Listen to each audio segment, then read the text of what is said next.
시사야.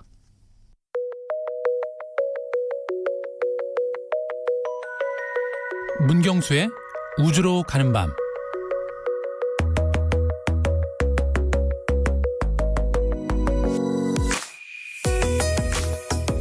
별똥별이 빛나는 동안 소원을 빌면 이루어진다는 전설 다들 아실 겁니다. 신화 속에선 신들이 지루함을 달래기 위해 별을 땅으로 보낸다고 하는데요. 그래서겠죠. 언젠가부터 사람들은 신이 내린 별에 소원을 빌면 당연히 이루어진다는 믿음이 생겼습니다. 때때로 사람들은 별똥별을 운명에 비유하기도 했는데요. 큰 인물이 죽으면 별똥별이 떨어진다고 믿기도 했죠. 어제 새벽 청명한 밤하늘에서 별똥별이 떨어졌다는 제보가 줄을 이었습니다. 그 찰나의 순간 얼마나 많은 사람들이 별똥별의 소원을 빌었을까요? 그런데 우리가 본 게 별똥별은 아니라고 하는데요.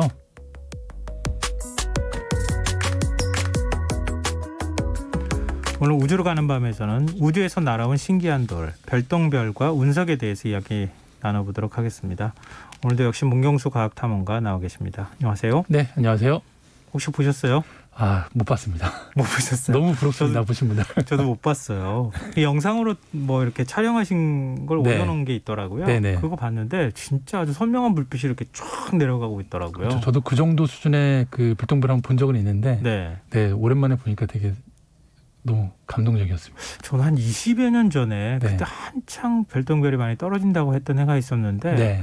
그때 전혀 생각 안 하고 밤하늘 여름에 보다가 네. 진짜 우주쇼를 보는 느낌이었어요. 그렇죠. 아마 유성우를 보셨을 겁니다. 그때. 네. 예. 우리 막 그때 그 기억을 지금도 잊을 수가 없는데요. 이제 그 별똥별 봤다고 하는 네. 전국의 목격담이 어떻게 돼요? 근데 좀 보니까 지역도 다 나눠져 있고 그렇죠. 이게 어디 떨어졌는지를 잘 모르겠던데요. 네. 일단 그 어젯밤에 별똥별을 봤다는 목격담이 이제 온라인을 뜨겁게 달궜는데요. 네. 일단 어젯밤을 수놓았던 이 별똥별은 대기권에 진입을 한 다음에 두 차례 폭발이 있었습니다. 폭발했어요. 네, 두 차례 폭발했는데 네. 그때 폭발할 때 남은 잔해물들이 대전 지역을 기준으로 해서 대전 고도에서 약 30도 방향으로 꺾여서 이 북쪽에서 남쪽으로 가려지면서 낙하를 했기 때문에 뭐 대전뿐만 아니라 뭐 광주, 대구 전국 각지에서 여러분들이 이제 이 별똥별을 관측을 했는데요. 일단 아까도 말씀하셨지만 너무 찰나에 벌어진 일이라서 네. 사진을 찍었던 것들은 거의 없는 것 같고요. 하지만 아무래도 우리가 요즘에 차량에 블랙박스가 다 있다 보니까 그걸 통해서 이제 영상들이 공유가 돼서 많은 분들이 보셨던 것 같습니다. 근데 그 예전에 진주 운석 떨어졌다 그래서 네. 그 운석 찾으러 사람들이 막 가고 그랬었잖아요. 엄청났죠. 네. 근데 그 운석 갑자기 궁금한데 팔렸어요? 일단 결과적으로는 아직 안 팔렸습니다. 아직 안 팔렸어요? 네. 근데 굉장히 비싼 값을 불렀던 것으로 제가 네. 기억하는데. 그때 아무튼 그 되게 이슈가 됐던 게요. 그 우리나라가 두원 운석이라는 운석이 이제 발견된 이후에 71년 만에 이 진주 운석이 발견이 돼서 예. 많은 주목을 받았는데요. 2014년도 그 발견 당시에 이 소유주가 이제 많이 검색을 해보고 이제 알아봤겠죠. 그 운석이 비싸다라는 걸 좀 알고서 운석 4개의 가격으로 200억 원을 거래 시장에 불렀습니다. 200억 원. 네. 너무 많이 불렀어요. 네. 그래서 어쨌든 그 우리나라 이제 한국지질자원연구원에서 네. 연구 목적으로 쓰는 게 맞다. 예. 그래서 우리가 이제 3억 정도, 약 예. 3억 원 정도로 쳐주겠다고 했는데 거래는 되지 않았고요. 그래서 이제 많은 분들이 해외에서 이제 이 운석이 고가의 거래를 되다 보니까 운석 찾으면 로또 맞은 거다. 네. 네, 이런 인식이 되게 강한데요. 그런데 이제 과학자들의 얘기를 들어보면 지구에서 발견되는 운석의 이 80%가 소행성의 흔한 파편이라고 합니다. 네, 그래서 그냥 흔한 암석으로 좀 분류를 하게 되는데요. 자, 하지만 만약에 이 운석이 화성이나 다른 행성에서 날아온 거라면 네. 얘기가 완전히 달라지는 거죠. 가격이. 그래요? 네, 그렇죠. 훨씬 비싸지는 거예요. 그렇죠. 이때 정말 왜- 경매에 나오는 거죠. 그만큼 희귀하기 때문에 그런 네, 거예요? 희귀한 거고요. 또 그만큼 발견하기가 어려운 거죠. 네. 그렇구나. 또 그런 좀 차이가 있는데, 근데 우리 이렇게 밤하늘의 별빛 이렇게 뭔가 떨어지는 걸 봤어요. 네. 어디 떨어지는지 알 수가 없잖아요. 그렇죠. 아까 대전이라고 말씀하셨지만 제가 보니까 파주에서도 누가 봤다고 하던데. 네, 맞습니다. 네. 어디 떨어지는지 어떻게 알아요? 네, 일단 그 인터넷에 좀 찾아보니까 네. 벌써 이 운석 사냥꾼들이 움직인다라는 얘기가 네, 여기저기서 들리고 있는데 네. 일단 그분들에게 도움이 될지는 모르겠지만 이 운석 충돌지를 알아내는 방법이 있긴 합니다. 아, 그래요? 네, 제가 좀 얘기를 해드리겠는데요. 예. 일단 이 지질학자들은 이 새로운 운석 분화구를 찾기 위해서 위성 양상을 기본적으로 조사를 많이 합니다. 위성으로 보게 되면 운석이 충돌한 지형은 아무래도 지형에 변화가 생기니까 네네. 뭐 원형이든 뭐 말바굽형이든 그런 흔적이 남겠죠. 네. 네, 그런데 보통 이 운석 분화구, 운석 충돌로 만들어진 지형은 이 침식이나 풍화에 서 사라질 수가 있는데 이 운석이 충돌할 흔적은 절대 사라지지가 않습니다. 네, 흔적이 어떻게 남냐면 일단 운석의 파편에는 이리듐이나 백금 같은 원소들이 많이 포함되어 있는데요. 네. 실제로 이 전 세계에 있는 이리듐 광산의 약 90%가 운석 충돌 지역 인근에 있습니다. 오. 네, 그래서 이제 그렇게 제가 단서를 드리는데요. 결과적으로 인공위성 데이터와 암석 성분을 조사하는 장비가 없으면 찾기가 쉽지가 않은 거죠. 아까 백금도 있다고 하셨잖아요. 네, 백금 비싸잖아요. 비싸죠. 근데 이런 장비들이 일단 있다는 전제하에 운석을 그럼 찾지. 진주운석 떨어졌을 때 네. 거기는 없어요? 정말 그거는 운이 좋았던 거죠. 네, 일단은 뭐 전 세계 면적이 바다가 많이 대부분 차지하고 있다 보니까 네. 운석들도 거의 뭐 80~90%가 바다에 떨어지는 경우가 많기 때문에 정말 내륙에서 발견되는 경우는 흔치가 않은 거죠. 그럼 그분이 또 혼동하시는 거 아닌가 모르겠다. 네. 그것도 그 안에 백금 같은 거 들어온 거 아닌가. 네, 운석이 근데 성분은 되게 다양합니다. 네, 대표적으로 이제 이리듐이나 백금이 들어있는 거죠. 요즘 청취자 권혁호님께서요. 아유, 그 가격이라도 팔지. 이렇게 또 얘기해 주셨는데요. 네, 근데 별똥별이나 운석 소식 지금 네. 이제 우리가 별똥별이라고 처음 시작을 했고 그다음에 네. 운석 얘기했잖아요. 네, 아까 또 제가 봤다고 얘기하는 거 그건 아마 유성일 겁니다. 이렇게도 얘기해 주셨는데요. 네. 무슨 차이가 있어요?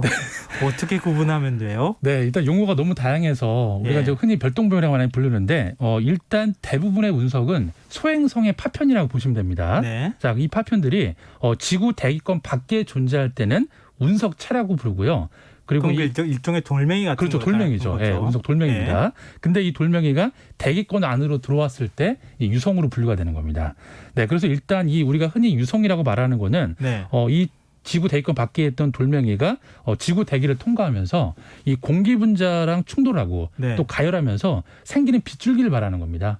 네, 우리가 이제 불덩이라고 보통 얘기를 많이 하는데 네네. 불덩이가 아니고 그 빛인 거죠. 대기층을 통과하면서 그렇죠. 불에 타는 거죠. 네, 그냥. 맞습니다. 예. 네. 자, 그래서 이런 것들을 보통 우리가 이제 흔히 별똥별이라고 부르는 거고요. 예. 그리고 이제 이 보통의 유성보다 훨씬 밝은 빛을 내는 유성을 화구라고 부릅니다. 화구. 네. 예, 불덩어리 돌이라는 거죠. 그래서 이제 이 화구 같은 경우에는 금성보다 밝은 유성이라고 하는데 어제 관측된 게 바로 화구라고 볼 수가 있죠. 네, 우리가 보통 이제 그 초저녁에 이렇게 뭐 동쪽 하늘을 바라보게 되면 금성이 제일 밝게 빛나잖아요. 예. 그거보다 4배 이상 밝은 게 어제 목격된 그 화구라고 불리는 겁니다. 그래서 달빛보다 밝았다 이런 얘기가 마치 뭐 나오는 달이 거고. 떨어지는 걸 본 것 같다라고 목격담이 많이 나왔는데 그리고 이렇게 유성이나 화구의 잔해가 다 타지 않고 살아남아서 지표면에 떨어지면 그게 운석이 되는 거고, 네, 그 운석 충돌로 만들어진 게 운석 분화구다. 이렇게 좀 흐름을 이해하시면 좋을 것 같습니다. 그러면 다 똑같은 거네요? 네, 다 똑같은데 약간 그 크기랑 이 밝기 네. 그거에 따라서 약간 용어가 다른 거죠. 근데 얼음 덩어리 떨어지는 것도 제가 들은 적이 있는 것 같아요. 얼음 덩어리요? 예. 그거는 우박이 아닐까요? 그런가요? 네, 유성이 이렇게 얼음 상태면 아마 대기권 통과하면서 예. 그래서 불빛이 나는 거다 이렇게 제가 죄송합니다. 착각을 했습니다. 네. 그러니까 어쨌든 외계 그러니까 네. 우리 지구 바깥에서 어떤 암석 같은 형태가 지구 쪽으로 떨어지게 된다. 그렇죠. 떨어지는 걸 다 전부 통칭하면 사실은 네. 운석이라고 지구 지표면에 떨어지면 다 운석이라고 얘기할 그렇죠. 수 있다. 대기권을 통과할 때는 유성이라고 부르는 거고, 떨어지면 운석이죠. 더 빛이 나면 화구라고. 네, 그러고. 맞습니다. 네. 그렇게 어려운 것도 아닌데 이렇게 구분하기가 어려웠네요. 네. 근데 이번에 관측된 그 화구도 네. 굉장히 빛이 많이 났잖아요. 그렇죠. 네. 근데 지구상에서 관측된 가장 밝은 유성, 네. 뭐 화구라고도 할 수 있겠네요. 그렇죠. 사실 그러면 이게 기록이 혹시 남아 있습니까? 네, 일단 가장 최대 규모였던 이 화구는 그 1972년도에 미국에서 발견이 됐는데요. 예. 당시 한 대낮이었는데 100초 동안 주변이 빛났다고 합니다. 100초요? 네, 100초 동안. 하늘에서 떨어지는 게 100초 걸렸다는. 떨어지면서 지표면까지 떨어졌는데 네. 그 전체를 통틀어서 100초 동안 대낮이 정말 성광처럼 빛났다라고 이제 이야기를 했고요. 그리고 이제 그 과학자들이 가서 그 떨어지는 운석을 보니까 그 운석을 토대로 유출을 해보니까 이 유성체가 대기권을 통과할 때 네. 지름이 약 80m 정도 되다고 합니다. 80m. 80m요? 네. 어마어마하게 큰 게 떨어졌으니까 네. 당연히 이제 운석구도 생기고 운석의 흔적도 많이 있었겠죠. 그러면 그 주변에 떨어진 곳은 거의 이렇게 큰 분화구 같은 게 생겼을 것 같은데요? 네. 그러니까 유성이 지구한테 선물을 준 거죠. 근데 자료를 찾다 보니까 재미난 게 독일 리스 지방에는 뇌르들랭겐이라는 그 마을이 있는데 예. 운석 분화구 안에 마을이 형성이 됐다고 합니다. 아, 운석이 얼마나 큰지. 아니 그 운석 분화구 안에 지형이 이제 동그랗게 생겼을 거 그러니까요. 아니에요. 마을이 있을 정도면 그렇죠. 거기에 옛날에 이제, 어마어마하게 큰 운석이 떨어졌다는 그렇죠. 거잖아요. 네, 근데 정말 그 운석공에 사는 사람들은 기분이 어떨지 좀 궁금하네요. 진짜. 그 멕시코나 이런 데도 큰 운석 떨어지는 그렇죠. 자리 공룡 있잖아요. 멸종의 원인을 그 멕시코 예. 유탁 한반도에 예, 맞아요. 맞아요. 그 운석으로 많이 과학자들이 유출을 하고 있죠. 근데 지금까지 네. 지구상에서 발견된 네. 근데 마지막에 남아 있는 건 그렇게 80m씩 되지는 않았을 것 그럼요. 같고. 그렇지 않죠. 네. 실제로 운석이 얼마나 많이 발견됐어요? 일단 그 2012년도 기준인데요. 그 국제 운석 학회라는 곳이 있습니다. 네. 여기에 등록된 전 세계 운석이 약 6만 개 정도가 됩니다. 어. 네, 근데 이 운석의 약 70% 이상이 지구 표면의 약 3%밖에 안 되는 남극에서 대부분 발견이 됐는데요. 남극에서 이제 유독 많이 발견되는 이유가 뭐냐면 네. 남극은 이 100만 년 정도 된 빙하가 계속 낮은 해안으로 흐르면서 녹습니다. 그러다 보니까 내륙에 있는 그 주변 산맥이나 내륙에 있는 돌덩어리들을 예. 계속 가지고 오겠죠. 아. 네, 그렇기 때문에 운석이 이제 발견될 확률이 높은 거고요. 그렇다고 해서 발견이 쉬운 건 아닙니다. 예. 우리가 이렇게 최첨단 기술의 어떤 시대에 살고 있지만 여전히 운석을 발굴할 때는 두 발과 두 눈, 네, 이거밖에 없는 거죠. 근데 운석을 우주의 DNA라는 표현을 쓴다면서요? 네, 뭐 그런 표현을 많이 쓰는데요. 뭐 우주의 DNA다 또는 우주의 타임캡슐이라는 표현을 많이 쓰는데 이 운석 같은 경우에는 대부분 태양계 형성 초기인 약 46억 년 전에 대부분 형성된 것들입니다. 네. 근데 이것들이 이제 부피를 키워서 지구 같은 행성으로 진화한 게 아니라 그 돌멩이 자체로 남아 있다 보니까 어떤 뭐 다른 외부의 영향을 받지 않았겠죠. 네. 그렇기 때문에 태양계 초기에 어떤 그 정보들 예. 그리고 행성 진화에 그 연구하는 관점에서는 학술적인 가치가 너무나 높은 거죠. 네. 그럼 거의 지구가 형성될 때 네. 그때 그 흔적들을 확인할 수 있다는 그렇죠. 얘기가 태양계 되는 거예요. 형성 초기의 그런 다양한 정보들을 알 수가 있기 때문에 네, 학술적 가치가 높다고 보시면 됩니다. 우리나라에서 운석만 연구하시는 분들이 있어요? 많이 있습니다. 지금은. 네, 일단은 우리나라가 이제 운석 연구를 시작한 게 2006년도 정도라고 보시면 되는데요. 얼마 되지는 않았네요. 네, 근데 이때 그 시점이 남극 쇠빙선인 그 아라우노가 네. 건조되던 그때 무렵이었습니다. 네, 아무래도 이제 남극 연구에 많이 투자를 하다 보니까 그때 시작이 됐고 그 시작했던 첫 해 이제 운석을 6개를 발견하게 되고요. 네. 그 뒤로는 이제 뭐 그 전에는 경험이 없으니까 국제 공조를 많이 했는데 지금은 저희가 이제 단독으로 이제 운석들을 계속 발굴하고 있어서 지금은 약 30개 정도의 운석을 보유하고 있습니다. 우리나라도. 우리나라가 네. 총 갖고 있는 운석이 그렇죠. 30개 정도 된다고요? 탐험가님도 혹시 운석 탐험해 본 적 있으세요? 네. 찾아보신 적 있어요? 네, 당연히 있습니다. 제가 이제 호주를 많이 가니까 호주가 이제 면적이 넓잖아요. 예. 네, 호주에도 운석이 정말 남극담으로 많은 곳이 호주라고 볼 수가 있는데, 예. 네, 호주의 운석학자들이랑 좀 평원에서 네, 운석 탐사를 해본 적이 있습니다. 찾았어요? 찾았습니다. 아주 깨알 같은 건데, 깨알 같. 네, 몇 개 찾긴 했죠.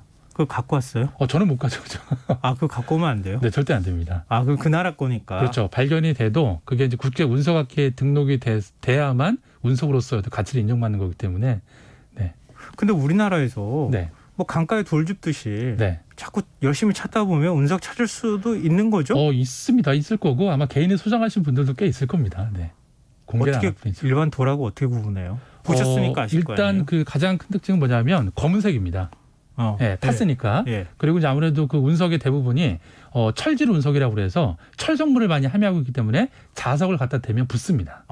네, 그런 좀 그 차이점들이 있죠. 자석 들고 다니면서 이제 찾으러 다녀야 되는데. 네, 오늘 운석 얘기한 날 네. 어떤 곡을 소개해 주실 건가요? 네, 오늘은 태연이 부른 불티라는 노래인데요. 제가 이제 처음으로 노래 작사가를 검색을 해봤습니다. 네. 이 가사 내용을 보면 정말 유성이라는 현상을 가장 잘 은유해 놓은 제 나름의 해석인데요. 그런 노래인 것 같아서 아니요, 골라봤습니다. 제가 볼 때는 태연 씨를 좋아하시는 것 같아. 태연 곡을 유달리 많이 틀자고 얘기하시는 것 같은데요. 네. 과거의 시간에서 날아와 돌멩이로 살아남은 운석은 몇 초도 안 되어 지구의 일부가 된다. 지금까지 우주로 가는 밤 태연을 좋아하시는 문경수 과학탐험가였습니다. 고맙습니다. 네, 감사합니다. 오늘 모바일 상품권 당첨자는 홈페이지 공지사항에서 확인하실 수 있습니다. 끝곡으로 태연의 불티 들으시고요. 전 내일 다시 찾아뵙겠습니다. 지금까지 시사평론가 김성환이었습니다. 고맙습니다.